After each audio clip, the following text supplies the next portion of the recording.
Hello friends, आज हम बनाने वाले हैं त्योहारों में चाय के साथ परोसने के लिए बहुत ही खस्ता सुपर क्रिस्पी एक्स्ट्रा मुलायम वर्की पूरी। गेहूं के आटे से बनने वाली ये पूरी बनाने में बहुत ही सिंपल और खाने में बहुत ही टेस्टी बनकर तैयार होती है। तो चलिए शुरू करते हैं इन्हें बनाना। ये पूरियां हम गेहूं के आटे से बनाने वाले हैं। तो सबसे पहले हम यहाँ पर 2 कप मेजरमेंट के साथ गेहूं का आटा ले लेंगे। अब यहाँ पर हम आटे में ऐड करेंगे हाफ टेबल स्पून जितना कुटा हुआ काले मिर्च, हाफ टेबल स्पून जितना कुटा हुआ जीरा डालेंगे और हाफ टेबल स्पून कुटा हुआ अजवाइन।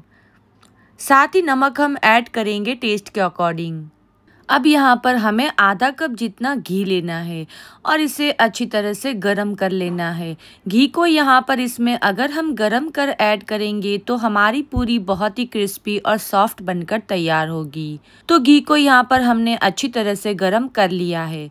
तो यहाँ पर पहले इसमें थोड़ा थोड़ा घी ऐड करते जाएंगे और इसे चम्मच की मदद से इस तरह से अच्छी तरह से गेहूं के आटे के साथ मिक्स करते जाएंगे। और अब फिर से बचा हुआ सारा घी हम इसमें डाल देंगे और इस आटे को अभी भी हम चम्मच से अच्छी तरह से मिक्स करेंगे, क्योंकि यहाँ पर घी अभी भी गर्म है। जब हमें लगता है कि ये थोड़ा ठंडा हो चुका है और अब हम इसे अपने हाथों से मिक्स कर सकते हैं, तब इसे अपने हाथ की मदद से इस तरह से आटे में घी का बहुत ही अच्छी तरह से मोन दे देंगे। तो यहाँ पर आप देख सकते हैं कि आटे में घी का मोन बहुत ही अच्छी तरह से लग चुका है। तो अब हम इसमें करीब 1 कप जितने पानी में से थोड़ा थोड़ा पानी हम इसमें ऐड करते जाएंगे और इस आटे को हम पहले तो अच्छी तरह से जोड़ लेंगे।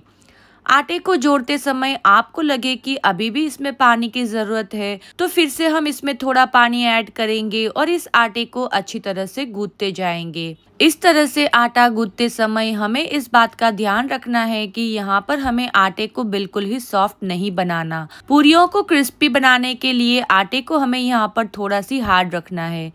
एक बार सारा आटा अच्छी तरह से जुड़ जाने पर अब यहाँ पर हम 2 से 3 मिनट के लिए आटे को अच्छी तरह से गूंथ लेंगे ताकि ये अच्छी तरह से सॉफ्ट हो जाए।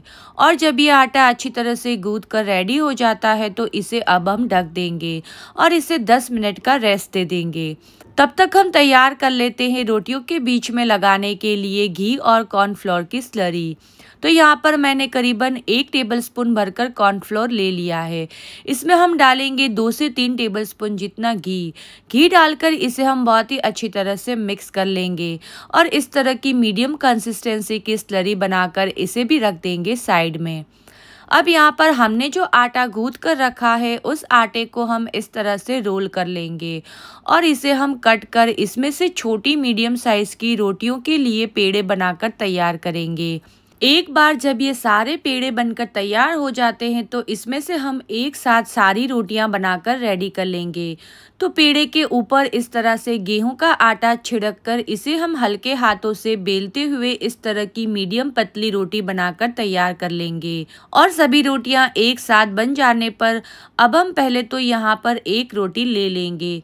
इसके ऊपर हम पहले अप्लाई करेंगे हमने जो घी और कॉर्नफ्लोर के आटे की स्लरी बनाकर रखी है उसे। स्लरी को हम इस तरह से ब्रश की मदद से या फिर अपने हाथ से इस तरह से रोटी के ऊपर सभी जगह पर अच्छी तरह से फैला देंगे। स्लरी फैलाने के बाद अब हम इसके ऊपर छिड़केंगे थोड़ा गेहूं का आटा और अब इसके ऊपर फिर से दूसरी रोटी रखेंगे और सेम प्रोसेस को रिपीट करेंगे। फिर से इसके ऊपर लगाएंगे हम घी और कॉर्नफ्लोर से बनी स्लरी और ऊपर छिड़केंगे थोड़ा गेहूं का आटा। इस तरह से हम करीबन 4 रोटियों को एक के ऊपर एक इस तरह से रखकर अब हम यहाँ पर रोटियों को हल्के हाथों से रोल करेंगे। रोल को यहाँ पर हमें ध्यान रखते हुए ये कहीं से फटे नहीं, इस तरह से टाइटली फोल्ड करना है। इस तरह से हम इसका रोल बनाकर तैयार करेंगे। तो रोल अभी भी आप यहाँ पर देख सकते हैं कि थोड़ा लूज सा है, तो इसे हम दोनों ही हाथ की हेल्प से इस तरह से हल्के हल्के दबाते हुए सभी साइड से अच्छी तरह से टाइट करते जाएंगे। और एक बार रोल रेडी हो जाने पर इसे कट कर डिवाइड कर इसमें से हम छोटी छोटी पूड़ी की साइज की लुइया बनाकर रेडी कर लेंगे। तो हम सारी लुइयों को इसी तरह से छोटी और मीडियम साइज की पूड़ियाँ बन सके इतनी साइज की कट कर हम एक साथ रेडी कर लेंगे। तो यहाँ पर हम पूरी बनाने के लिए एक लुई ले लेंगे। इससे पहले तो हम यहाँ पर हाथ की मदद से इस तरह से थोड़ा प्रेस कर लेंगे और प्रेस करने के बाद इसके ऊपर नीचे बिना आटा छिड़के इसे हम बहुत ही हल्के हाथों से बेलन से अच्छी तरह से रोल कर छोटी और मीडियम थिक सी पूरी बनाकर रेडी कर लेंगे। एक बार ये पूरी रेडी हो जाती है तो इसी तरह से हम सारी पूरियां बनाकर रेडी कर लेंगे। अब इन्हें हम कर लेंगे फ्राई। तो इन्हें फ्राई करने के लिए पैन में मैंने यहाँ पर तेल को गर्म करने रख दिया है। यहाँ पर हमें इसे डीप फ्राई करनी है तो उस हिसाब से हम तेल ले लेंगे। एक बार तेल अच्छी तरह से गर्म हो जाते ही इसमें हम 4 से 5 पूरी एक साथ डाल देंगे और स्टोव की फ्लेम को यहाँ पर मीडियम हाई रखते हुए पूरियों को अलटते पलटते हुए और अंदर और बाहर से पूरी तरह से फ्राई और क्रिस्पी हो जाने तक फ्राई कर लेंगे। पूरियों को क्रिस्पी बनाने के लिए हमें 2 से 3 बातों का ध्यान रखना है। हमें पूरियों का आटा गूंथते समय आटे को हमें नरम नहीं रखना, इसे थोड़ा हार्ड रखना है। साथ ही हमें रोटियों के बीच में लेयर्स के लिए घी और कॉर्नफ्लोर की स्लरी जरूर लगानी है और पूरियों को फ्राई करते टाइम इन्हें हाई फ्लेम पर जल्दी से फ्राई नहीं कर लेनी। स्टोव की फ्लेम को मीडियम रखते हुए और ज़रूरत पड़ने पर ही फ्लेम को हाई कर इन पूरियों को अलटते पलटते हुए अच्छी तरह से गोल्डन हो जाने तक फ्राई करनी है। तो एक बार जब ये पूरियां फ्राई हो जाती है तो इन्हें हम जल्दी से तेल से निकाल लेंगे और बाकी बची पूरियों को भी इसी तरह से फ्राई कर रेडी कर लेंगे। तो यहाँ पर हमारी बहुत ही क्रिस्पी परतों वाली पूरियां बनकर तैयार है। इन्हें हम एक बार रूम टेम्परेचर पर ठंडा हो जाने के बाद एयरटाइट कंटेनर में स्टोर कर 8 से 10 दिन तक रख सकते हैं। यहाँ पर चाय के साथ खाने के लिए बड़े और बच्चों सभी को पसंद आने वाली क्रिस्पी और लेयर्स वाली पूरियां बनकर तैयार है। आप भी एक बार ये रेसिपी जरूर ट्राई करें और कमेंट करके बताएं कि आपको ये रेसिपी कैसी लगी।